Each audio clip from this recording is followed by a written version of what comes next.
사랑하시는 아버지께서 어디에나 계시고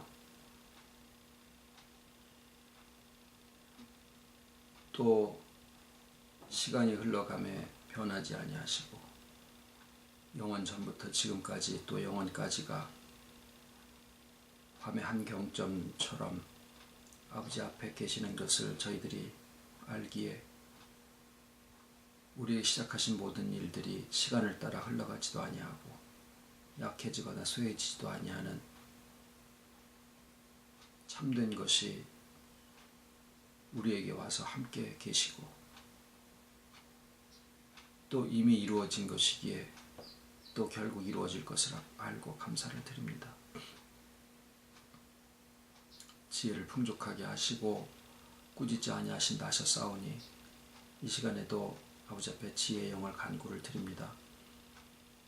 깨닫게 하시고 또 저희의 심령이 새로움을 얻을 수 있도록 이끌어 주시옵기를 소원을 드리고 저희들의 온 삶이 또 인격이 관계가 아버지 앞에 새로워질 수 있는 귀한 시간 되게 해주시옵기를 예수님의 이름으로 기도드립니다. 아멘.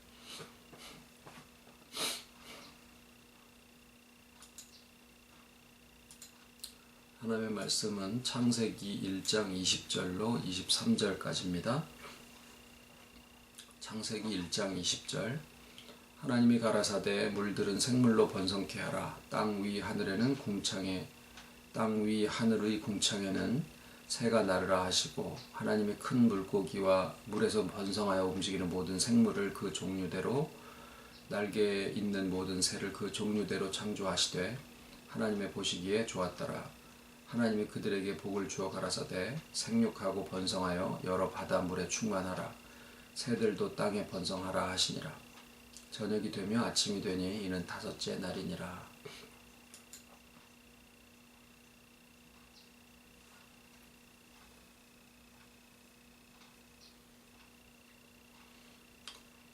성경의 역사를 예수님의 족보로 따라 내려오다 보면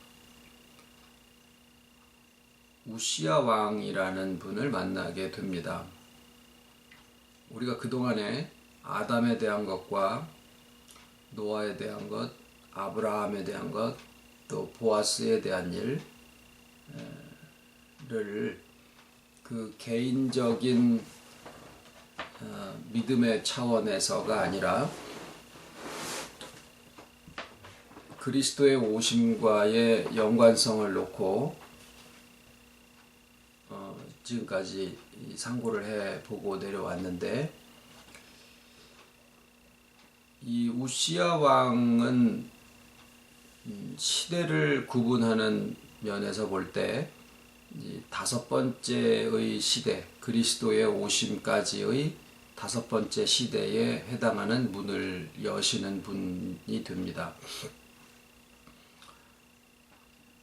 이 우시야 왕에서부터 그 왕권이 이어져서 어떤 행사를 하게 되는 마지막 이름이 스룹바벨이고 그 다음에 이제 아비훗이라는 어떻게 보면 이제 몰락한 왕조의 그 한 개인의 이름이 그 다음에 이제 나타나게 되는데 그 아비훗이라는 분에 대한 것은 거의 성경에 그 기록을 찾아볼 수가 없는 반면에 이 우시야 왕에 대한 것은 열왕기와 역대기에 비교적 상세하게 많이 기록이 남아 있습니다. 우리가 열왕기서하고 역대기를 통해서 구약의 그 이스라엘의 역사를 많이 이제 알게 되는데 왜 열왕기에 쭉 기록되어 있는 것을 역대기에 가서 다시 또 재차 기록을 또 하고 있을까라는 성경을 읽다 보면은 그런 궁금증을 가지기도 합니다. 우선은 두 그 성경에 기록된 연대가 굉장히 다릅니다. 열왕기서는 왕들의 시대에 기록을 한 것이고 사무엘이 기록을 했느니 그렇기도 하는데 정확한 것은 아닙니다만 그리고 역대기는 북이스라엘과 남유다가 이미 다 아수르와 바벨론에게 멸망을 당한 이후에 바벨론으로 이거했던 사람들 중에서 이제 다시 돌아와서 남아있는 이스라엘 백성들을 이렇게 규합해가지고 이미 이제 왕은 다 없어졌고 다윗 왕조는 이제 다 몰락을 한 이후지요. 그때 이스라엘 백성들을 다시 이렇게 모아야 되는 그런 필요에 의해서 이 성경을 기록을 하게 됩니다. 그때는 이스라엘의 그 지도층이 누구였냐면 왕이 아니고 그 제사장들이, 왜냐하면은 왕은 정치의 권력을 가지고 있기 때문에 바벨론이나 이런 데서 이제 허락을 하지를 않았고, 그래서 제사장들을 중심으로 해서 뭐 에스라라든가 뭐 이제 이런 제사장들을 중심으로 해서 이스라엘의 민족적인 지도자 역할을 수행을 하게 됩니다.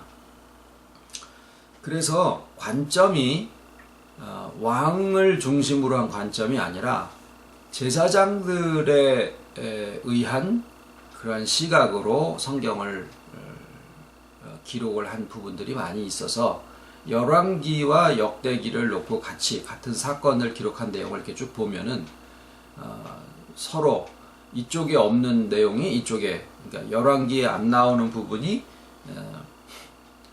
역대기에는 나와 있고, 또 열왕기서에는 자세히 나와 있는, 사무엘상하 열왕기상하에는 자세히 나와 있는 내용이 이쪽에는 아예 기록이 안 돼 있는 그런 것들도 이제 찾아볼 수 있습니다. 그래서 두 가지의 성경을 통해서 서로 다른 관점에서 바라보고 있다라는 이제 그런 점이죠.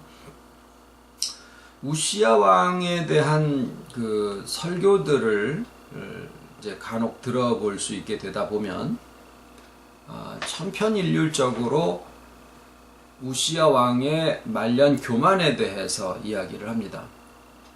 우시야 왕이 처음에는 아주 이제 한국말로 하면 성군이었었는데 선한 일도 많이 하고 이제 정복도 하고 또 군제를 개편해 가지고 그 중요한 요충지를 다시 탈환을 해서 뭐 도시를 건설하기도 하고, 또 농사를 좋아하는 사람이라 포도원들을 많이 심고 이런 여러 가지 선정을 베풀었다. 그런데 이제 말년에 이 사람이 커지다 보니까 이게 이제 열왕기에는 안 나와 있는 부분들이 이제 역대기에 나와 있는 부분인데, 그 마지막에 문둥병이 걸려서 그 다윗의 묘실에 들어가지도 못하고 별채에 이렇게 마치 감금되어서 살다가 쓸쓸하게 임종을 맞았다. 이제 이게 이제 열왕기의 내용인데, 역대기에 가서 기록된 내용을 보면은 그 이유가 뭐냐면 저가 교만하여져서 제사장들밖에 하지 못하는 분향을 자기가 스스로 하나님의 성전에 들어가가지고 분향을 하려고 하다가 거기에서 문둥병이 생겨가지고 처음에 이제 피부병이었는데 그게 이제 문둥병이 돼서 결국에는 별채로 이렇게 감금돼 있다가 나중에 이제 죽은 다음에 이제 다윗의 묘실에 들어가지도 못했다. 이제 이런 좀 굉장히 이 우시야 왕을 이렇게 좀 깎아내리는 식으로 역대기에 기록이 되어 있는 것을 볼 수가 있어요. 그래서 이제 다들 뭐 흔히 이제 우시야 왕에 대해서 이야기를 하다 보면은 아무리 젊었을 때 잘했다고 하더라도 말년에 그렇게 교만해지면 안 된다. 우리도 하나님 앞에 교만하지 말자. 이런 내용으로 이제 설교를 마치는 것을 볼 수가 있는데, 성경을 보는 그 우리의 자세 또는 의도는 물론 성경 그 자체를 읽는 것 자체도 의미가 없지 않습니다만,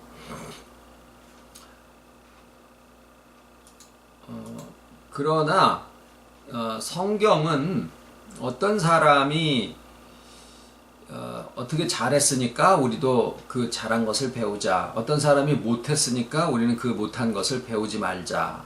타산지석으로 그렇게 삼자. 이런 그 일종의 행동 지침서의 개념으로 성경을 바라보는 것은 옳지 않습니다.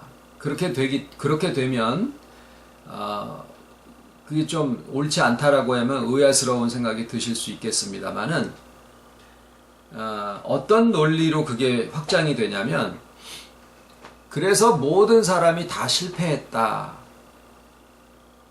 그래서 이 시대에 내가 나와야 된다. 내가 이긴 자다라고 하는 그러한 논리에 사용을 하게 되는 관점이 바로 그런 관점입니다.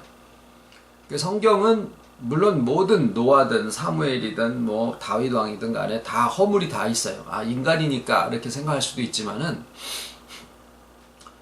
그런 식으로 보면은 전부 다 말년이 다 안 좋아요. 다 좋다가 마지막에 다 실패하고 다 아브라함도 그렇고 노아도 그렇고.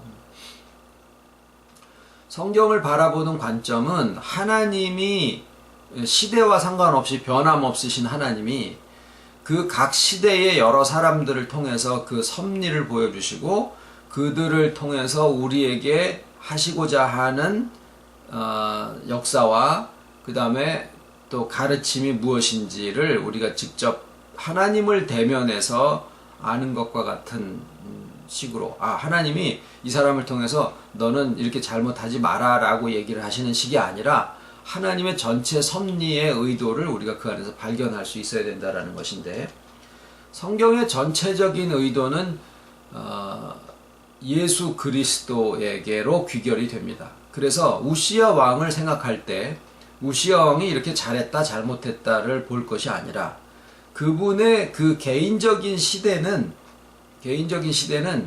여러 가지 상황들이 있을 수가 있어요. 그런데 조금 전에 것처럼 교만하지 말자 이런 어떤 개인적인 단편으로 보는 것에서 조금 더 들어가면 그 좀 정치적인 그 권력 구조 상에서의 갈등으로 볼 수가 있습니다. 근데 이제 물론 그 시각도 우리도 우시야 왕처럼 교만하지 말자라고 하는 것보다는 조금 깊이 들어간 관점이기는 하지만 그도 역시 성경의 본래에 기록된 의도하고는 같지 않습니다만, 우선은 우시야 왕에 대한 것을 먼저 좀 우리가 이해를 할 필요가 있어서 이 권력 구조에 대한 것을 잠깐 좀 설명을 드리겠습니다. 우시야 왕을 열왕기서에 보면은 아사랴라고 부릅니다. 근데 역대기에는 우시야라고 그렇게 부르고 이사야서나 이런 데서도 다 우시야라는 이름을 주로 사용을 하고 있죠. 근데 이제 우시야 왕을 왜 아사랴라고 했다가 이제 우시야라고 이렇게 이름을 두 가지로 부르느냐, 하나는 왕명이고 하나는 개인의 이름이다, 이제 이렇게 이제 사람들이 보통 해석을 합니다만은, 역대기에 가서 보면 동명이인이 한 사람 등장을 하게 돼요. 즉 아사랴라고 하는 사람이 나오는데, 그 아사랴가 당시에 대제사장이었습니다. 그런데 이 두 사람, 아사랴와 우시야, 그러니까 아사랴는 우시야 왕의 또 다른 이름으로 열왕기서에 기록이 되어 있는데, 역대기에 가서 보면은 아사랴라는 이름을 가진 대제사장이 나와서 그 둘을 혼돈하지 않게 하기 위해서 우시야 왕을 아사랴라고 부르지는 않고 우시야라고 부릅니다. 그래서 이 둘의 갈등을 아사랴 갈등이라고 하기도 하고, 또는 우시야 아사랴 갈등이라고 그렇게 얘기를 하기도 해요. 그럼 어떤 갈등이냐면,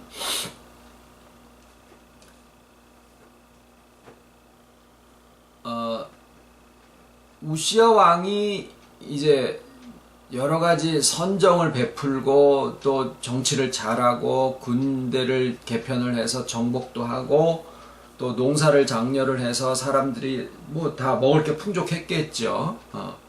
그렇게 하다가 보니까 이제 사람들의 지지도 많이 받을 수 있었을 테고, 그러면 이제 뭐냐 하면 그가 말한 대로 교만하여져서 아까 말씀드렸죠. 이것을 기록한 사람들이 역대기를 기록한 사람들이 제사장 집단이었었기 때문에 그 시각으로 볼 때는 마치 자기네들의 교권에서 이 도전을 받은 것으로 보여지기 때문에 우시야 왕이 교만하여졌다라고 하나님 앞에 교만하여졌다라고. 근데 그 이유가 뭐냐면 제사장들 외에는 하나님 앞에 분향할 수 있는 권이 없었는데 그가 스스로 제사장이 해야 하는 그 분향을 자기 스스로 하려고 하다가 이마에 피부병이 생겨가지고 급히 성전에서 끌어냈고 결국에는 별채에 갇혔다라고 하는데 그 과정을 우리가 이제 사극들을 많이 보죠. 그러면 그런 어떤 역사적인 사람의 일로서 그것을 만약에 본다라고 하면 그때 상황이 어땠느냐. 아사랴가 그러니까 우시야 왕이 성전에 제사를 지내러 가는데 혼자 홀몸으로 단신이 그 성전에 들어갔을 리는 없다고요. 보통 왕들이 어떤 행사를 하러 간 건데 그렇게 갈 때 최소한 자기 주변의 근위병들이라도 데리고 거기를 갔었을 거라고요. 그리고 성전 바깥에서 너희는 여기서 지키고 있어라. 내가 분향이 끝나고 올 때까지 있어라. 그래 했을 텐데 대제사장 아사랴가 제사장들 중에 이 용맹한 자, 그러니까 일종의 이제 제사장 직속 군대를 데려간 거예요.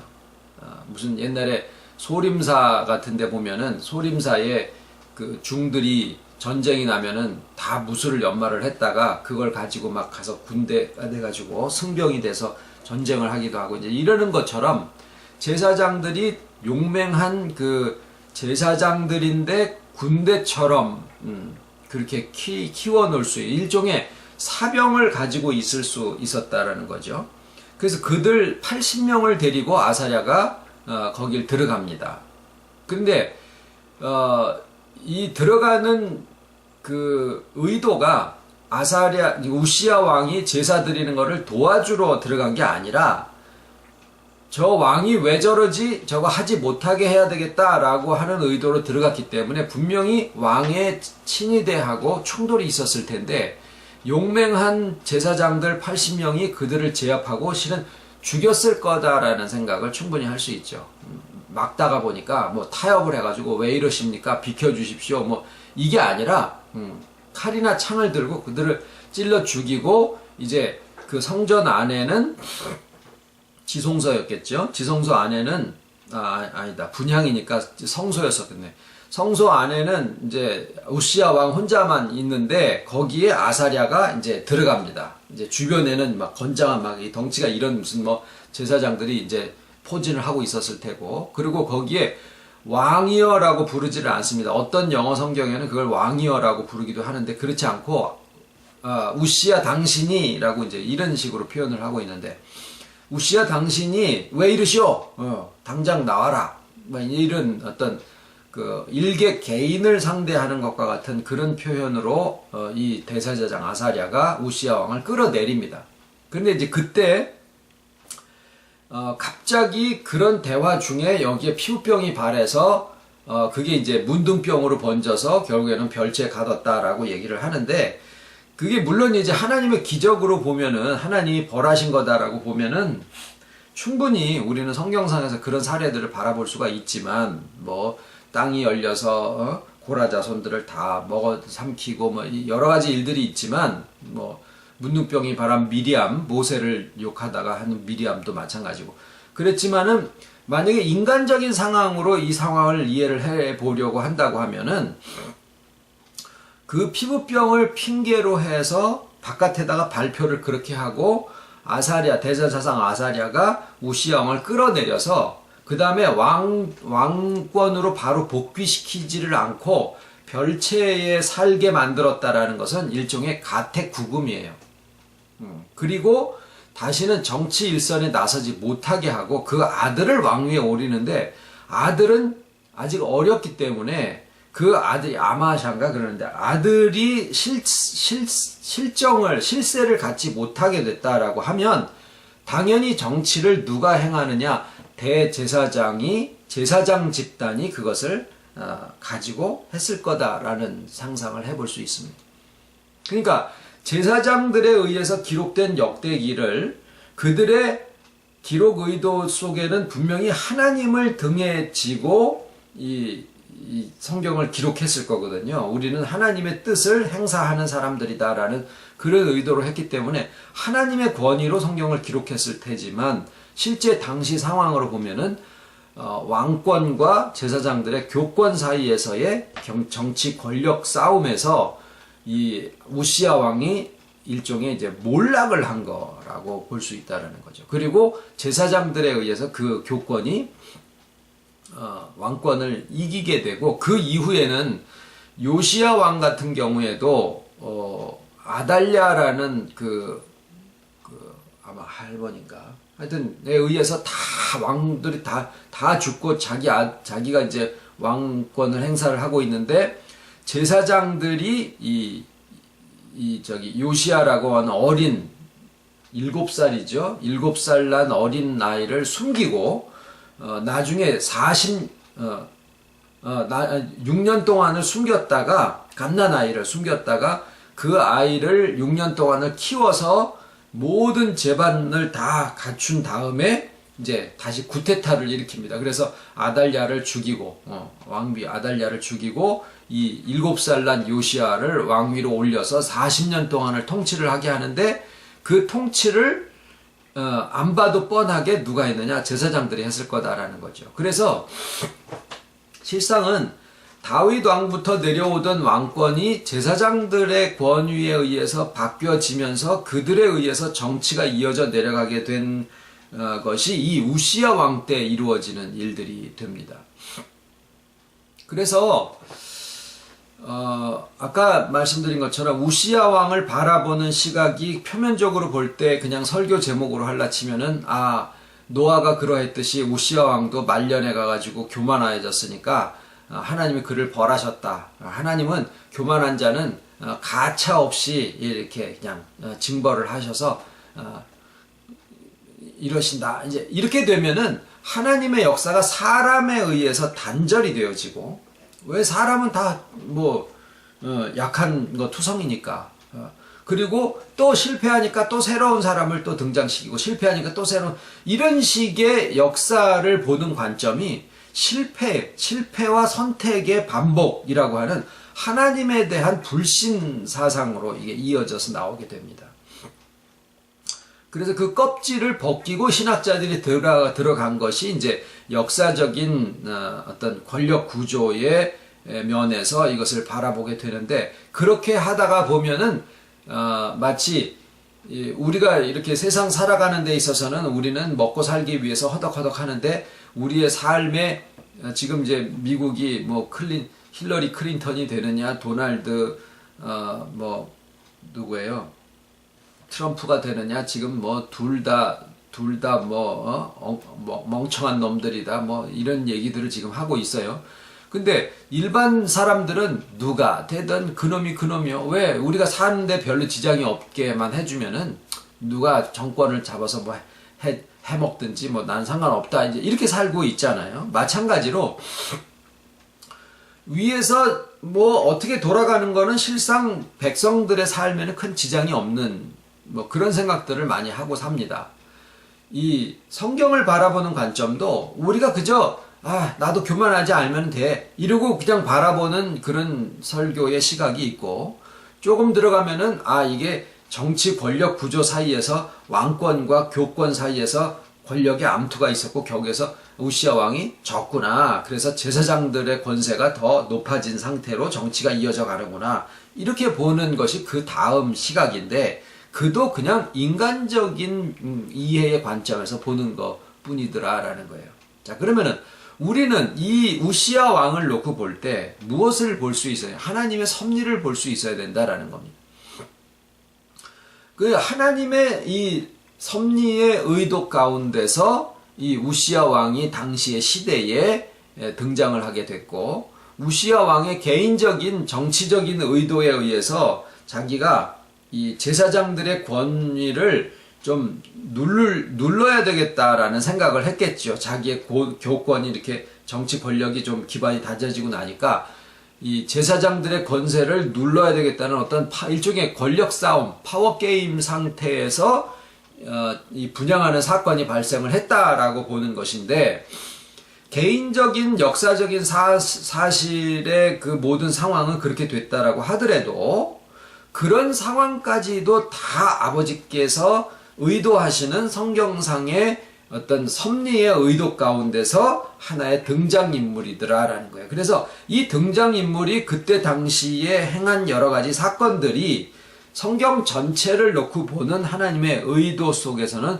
어떤 자리를 차지하고 있느냐라고 하는 게 이제 우리가 바라보고자 하는 시각이에요. 그것을 무엇을 통해서 우리에게 알려주시느냐? 아까 말씀드린 대로 족보를 통해서 볼 때 이게 5번째 시대를 여는 인물로 등장을 하게 된다 말씀을 드렸죠.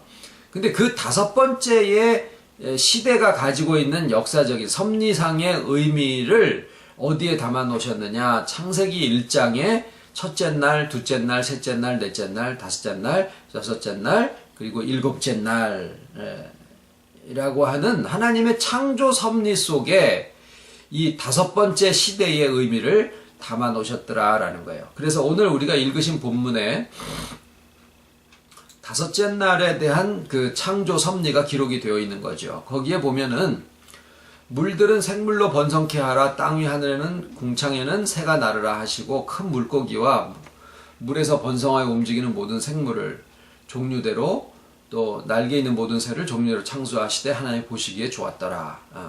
그리고 생육하여 번성하라 이렇게 하신 거거든요. 그러니까 이때는 2가지의 창조물들이 창조가 됩니다. 하나는 큰 물고기와 그 다음에 물에서 번성하는 생물들, 그러니까 물고기죠. 그 다음에 하늘의 궁창에는 새가 날아라. 그래서 물고기와 새를 창조하신 것이 5번째 날이에요. 근데 창조의 첫째 날 빛을 만드시고 넷째 날 그 빛에 해당하는 광명을 만드시고 둘째 날 궁창을 물 가운데 궁창을 두셔서 그 궁창을 하늘이라 칭하시고 그 궁창에 의해서 궁창 위의 물과 궁창 아래 물로 나뉘게 하시죠. 그리고 그 둘째 날 궁창 하늘과 물을 나누시는데 물과 물을 나누시는데 그 물에 해당하는 물고기를 5째 날 만드시고 하늘에 해당하는 새를 또 5째 날 만드신 거예요. 그러니까 둘째 날에 해당하는 궁창 하늘과 그 다음에 물과 물로 나뉘게 하신 것이 5째 날 와서 물고기와 새로 이렇게 연관이 되어지죠.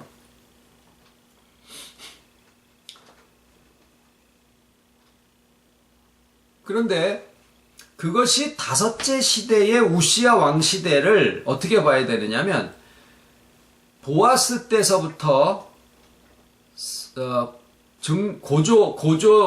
고손이 다윗 왕이죠. 고손자. 그래서 보아스 때서부터 실은 왕권이 시작이 되어지는, 그러니까 다시 말하면 하늘의 궁창에 광명이 있어서 큰 광명, 작은 광명이 있어서 큰 광명은 낮을 주관하게 하시고 작은 광명은 밤을 주관하게 하시는 그 섭리가 4번째 시대의 보아스 시대로부터 시작을 해가지고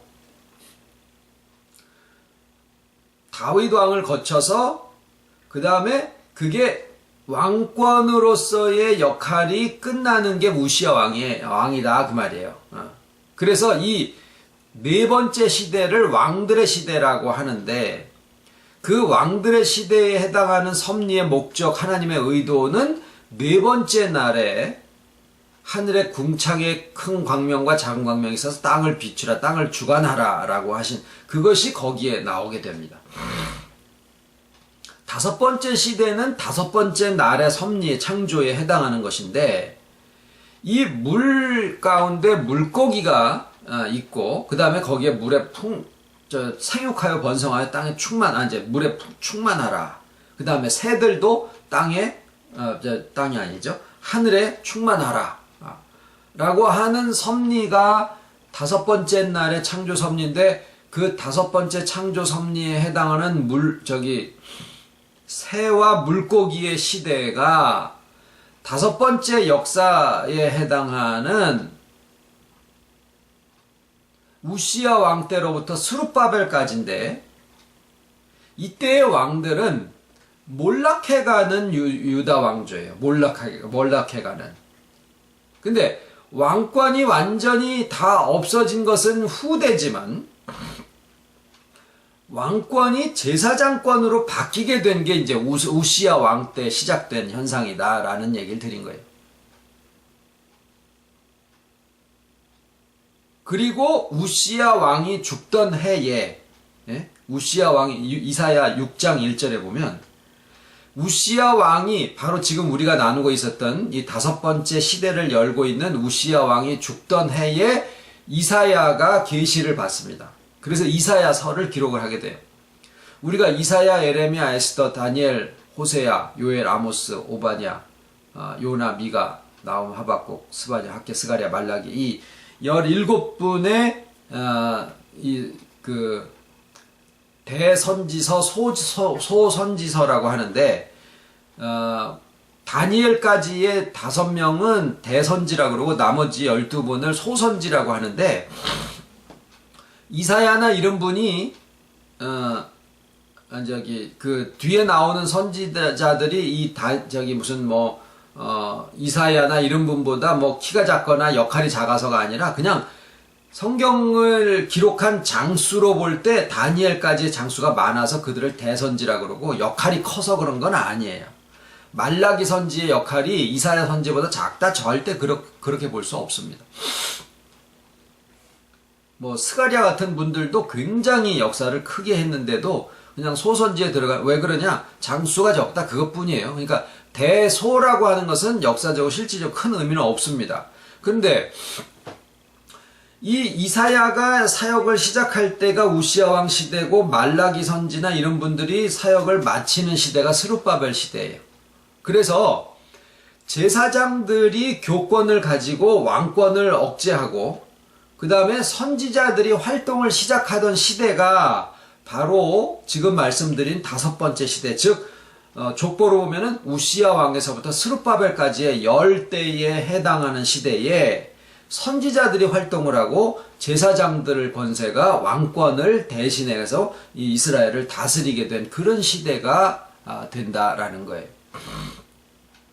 그래서 이 다섯 번째 시대에 해당하는 이것을 하나님의 섭리를 통해서 우리가 볼 때, 왕권은 넷째 날 광명으로 표현이 되어지고 있고, 그 다음에 다섯째 날 제사장들은 은혜를 담당하는 물에 해당하는 물고기로서 표현이 되어지고 있고, 새들에 해당하는 하늘에서 충만하는 그 선지자들은 하나님의 뜻을 이스라엘 백성들에게 이제 전하는 그러한 사역들을 했는데, 이제 각각을 다, 물고기도 물에 번성하고 새들도 하늘에 충만하고 그렇게 하고, 왕들은 마치 하늘에서 빛이 비치는 것처럼 땅을 주관하라 라고, 낮과 밤을 주관하라 라고 그렇게 얘기를 하시는데, 우리가 이제 여기서 하나 관찰해 볼 수 있는 것은, 하늘에는 그 빛에 해당하는 광명들이 있어서, 큰 광명과 작은 광명이 있어서 큰 광명은 낮을 주관하고 작은 광명은 밤을 주관하게 되는데, 이 왕과 그 다음에 제사장과 그 다음에 선지자는 다 그리스도의 직책, 다시 말하면 기름 부음이라고 하는 것과 관련이 있는 직분들이에요. 그래서 넷째 날과 다섯째 날에 나타나는 왕과 제사장과 선지자는 기름 부음이라고 하는 기름 부음 받은 자, 즉 그리스도, 메시아라고 하는 이 개념과 연관이 되어 있는 직분인데, 모든 그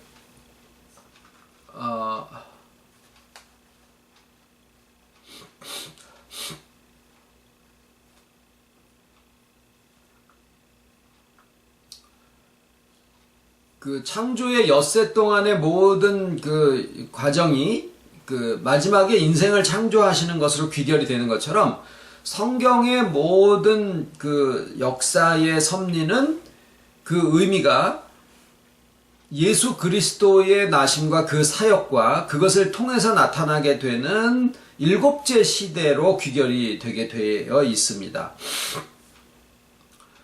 그래서 왕권을 보면 하나님이 이미 이 낮을 주관하게 하는 왕권과 밤을 주관하게 하는 왕권이 있을 것을, 하늘의 큰 광명이 낮을 주관하게 하고 밤을 주관하게 하는 작은 광명이 있는 것으로 이미 넷째 날에 보여주신 거거든요. 그래서 우리는 거기에서 무엇을 보냐면, 하나님의 섭리가 넷째 날에 이미 세상의 왕권으로 다윗 왕을 주시지만, 다윗 왕이 보여준 왕권은 하늘의 낮을 주관하게 하시는 그리스도의 하늘의 왕권을 상징을 하는 것인데, 실질적으로 세상의 왕권, 실질적인 세상의 권세, 오늘날도 이 왕이 가지고 있는 것과 같은 그런 권세를 행사할 수도 있어요. 그러니까 우리가 가진 권력이, 권세가, 영어로는 똑같이 파워라고 나오는데, 서브런티라고 하는 것도 있지만은, 이 권세가, 우리가 가진 권세가 목사의 권세, 개인에게서 나오는 거나, 아니면은 조직 속에서 나오는 어떤 권위, 우리 교회 목사님이 얘기하신 거니까 그거는 하나님이 가지고 있는 권위와 같은 거야 라는, 이런 그런 어떤 조직에서 나오는 권위, 사람의 개인에서 나오는 권위, 이런 것은 하나님의 그리스도의 권위가 아니에요. 그거는 밤을 주관하는, 즉 다시 말하면 세상의 사람들 사이에서 대통령이 가지고 있는 권세나, 우리가 세상에서 가지고 있는 권세나, 그러니까 크고 작은 권세가 다 똑같아요. 목사의 권세를 얘기를 했지만, 실상은 내가 교회에 그래도 먼저 왔다라고 하는 그런 권세, 내가 엄마 부모라고 하는 권세, 또는 내가 선생이라고 하는 권세, 모든 어떤 사람이 자기의 자리나 사람의 자기의 그 어떤 개인에서 나오는 그런 권세로 사람을 주관하려고 하는 거 있죠. 지배하려고 하고, 내가 저 사람을 통제하려고 하는, 말의 권위도 되고 돈의 권위도 되고 뭐 여러 가지로 그런 것으로다가 사람을 다스리고 통제하려고 하는 그런 권세의 특성이 하나가 있고, 그거는 밤을 주관하는 권세고, 하나님의 낮을 주관하는 권세는 바로 그리스도의 권세인데, 이것은 생명력이에요. 그러니까 권세로 사람을 지배해가지고 그걸 통제하는 게 아니라, 속에 생명으로 오셔서 사람을 회복하게 하시고 충만하게 하셔서 그 속에 연합하심으로 그 사람을 살아 움직이게 만드는 이 권세가 그리스도의 권세예요. 그래서 우리가 목회를 해도 그렇고, 애들을 가르쳐도 그렇고, 뭐 교육을 해도 그렇고, 어떤 것을 하든지 나의 권세로 그것을 주관하게 되는 것인데, 위에서 누르고 지배하고 다스리려고 하는 그런 권세가 있는데, 그거는 밤을 주관하는 권세이고, 낮을 주관하는 권세는 빛을 비추어서 식물이나 모든 생물로 하여금 자기답게 해가지고 그것이 충만하게 만드는 그런 권세가 이제 큰 광명의 권세예요. 그래서 큰 광명과 작은 광명으로 넷째 날을 만드시면서 땅을 주관하게 하라고 하시는데, 네 번째 시대에 왕들을 만드시잖아요. 그런데 그 왕들이 무슨 권세를 부렸느냐 하면은 작은 광명, 즉 자기들의 그 왕권에서부터 나오는 권세로 사람들을 지배하려고 하는 그런 것이 쭉 이제 역사를 통해서 나오게 됩니다만은, 사람들은 그걸 통해서 무엇을 배웠느냐면 그리스도의 왕권을 배우게 된 거예요. 그게 처음에 보아스가 룻의 가정, 나오미의 가정을 대속하게 되는 그런 과정으로 보여주게 된 거죠. 그래서 왕권의 실질적인 의미는 보아스가 보여준 행동, 즉 대속하는 것이다. 그에게 이미 가지고 있었던, 그에게 여호수아를 통해서 이미 하나님이 내려주셨던 각자의 기업을 회복하게 해서 그로 하여금 자기답게 충만하게 하는 것이다. 이것을 보여주신 거거든요. 그게 왕권이에요. 넷째 날 넷째 시대. 다섯째 날 다섯째 시대는 제사장들의 직분과 선지자들의 직분인데, 제사장도 뭐가 있어요? 궁창으로 나누어져서 궁창 위의 물과 궁창 아래의 물이 있는데, 이 물고기들은 어디에서 놀았을까? 궁창 아래에서 놀았을 가능성이 많은 거예요. 그게 뭐로 나타나느냐? 권세로 나타나는 거예요. 그러니까 제사장들의 권세도 권세가 될 수 있다라는 거죠. 그런데 그 안에 궁창 위에 물이 또 있다라는 거예요. 궁창 위에 물. 거기에 있는 물고기가 있어요. 신령한 세계죠.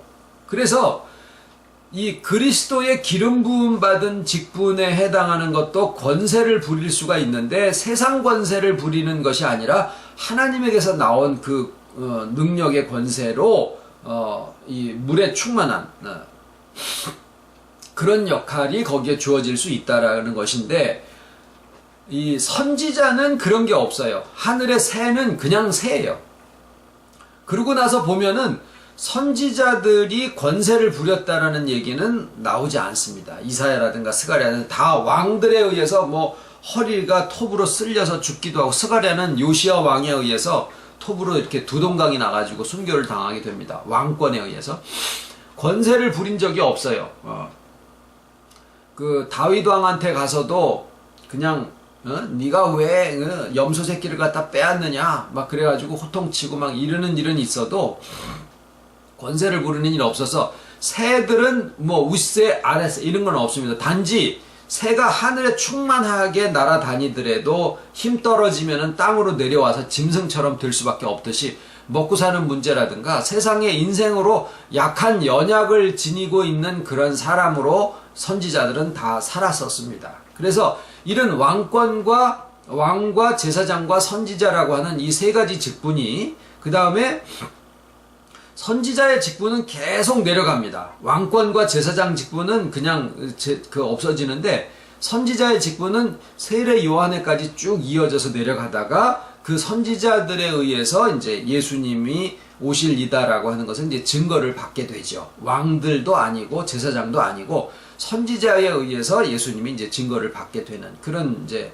역사적인 사실이 나오게 됩니다. 그래서 하늘을 주관하게, 땅을 주관하게 하고, 낮과 밤을 주관하게 하고, 그 다음에 하늘과 땅에 충만하라라고 하시는 이런 내용들이 그리스도의 연합함으로써 이제 충만의 세계로 나가게 되는 이제 6번째 시대를 거쳐서 7번째 시대에, 예수 그리스도 이후에 있는 7번째 시대가 지금 우리가 이제 살고 있는 시대인데, 이 연합의 세계에서 이 그리스도의 기름 부음 받은 세계가 이제 정말 땅에 충만하라, 하늘에 충만하라, 그 다음에 물에 충만하라라고 하는 이 충만의 세계가 열려지게 된다라고 하는 사실을 5번째 우시야 왕을 통해서 보여주신 겁니다. 이 의미의 연관성은 나중에 이제 좀 더 자세히 말씀을 나누기로 하고요. 오늘은 단지 성경을 바라보는 관점이 우시야 왕의 개인에게서부터 도덕적인 어떤 행동 지침을 배우는 것도 껍데기고, 역사적인 그 권력 구조상에서의 왕권과 교권의 정치 권력 구조의 싸움 속에서 이 왕권이 내려가고 제사장 권세가 올라간다라고 하는 이런 어떤 역사서로서의 개념도 그 다음 껍질이지만은 그도 하나님의 의도와는 같지 아니하고, 창세기에 나와 있는 창조 섭리와 족보를 통해서 보여주시는 5번째 섭리를 예수 그리스도의 오심과 그분의 사역을 통해서 우리와 연합하시고 결국 모든 면에 충만하게 하시는, 그러니까 땅과 하늘과 바다와 낮과 밤의 모든 면에 충만하게 하시려는 이 충만의 섭리의 하나님의 섭리와 의도시다라고 하는 이런 관점으로 우리가 성경을 바라봐야 이 성경에 나와 있는 인물과 그 역사적인 의미 사실에 대해서 우리가 성경을 제대로 바라보게 되는 것이다 라고 하는 그런 관점의 차이에 대해서 오늘 잠깐 설명을 드렸습니다. 주기도문으로 마치겠습니다. 하늘에 계신 우리 아버지, 이름이 거룩히 여김을 받으시오며 나라에 임하오시며 뜻이 하늘에서 이룬 것 같이 땅에서도 이루어지이다. 오늘날 우리에게 일용할 양식을 주옵시고 우리가 우리에게 죄 지은 자를 사하여 준 것 같이 우리 죄를 사하여 주옵시고 우리를 시험에 들게 하지 마옵시고 다만 악에서 구하옵소서. 나라와 권세와 영광이 아버지께 영원히 있사옵나이다. 아멘.